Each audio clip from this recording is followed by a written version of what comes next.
In today's video, I'm going to teach you how to test your camera in Microsoft Teams before a meeting.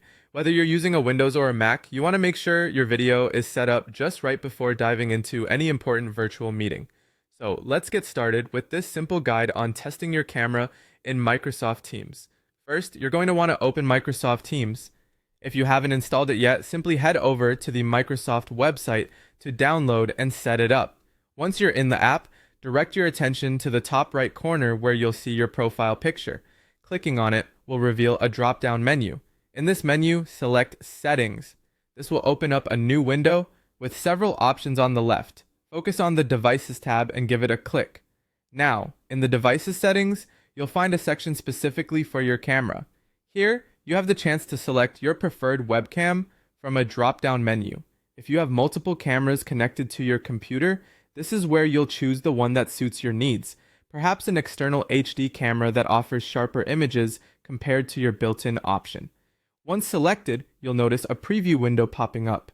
This helpful feature allows you to check your video stream before you even enter the meeting, helping you ensure that the lighting is right and that everything in the frame is just what you want.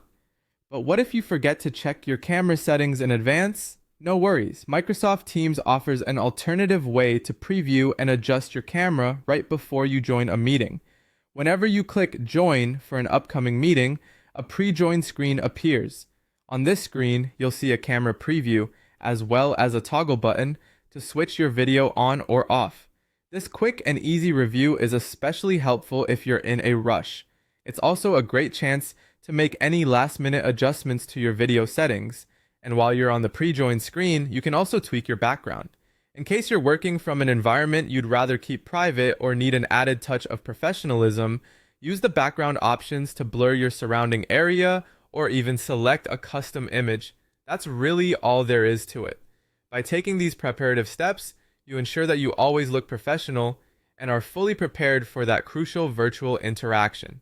Remember, whether it's a formal board meeting or a casual chat with the team, first impressions matter, and having your camera set up just right can make all the difference. Happy meeting, and thanks for watching.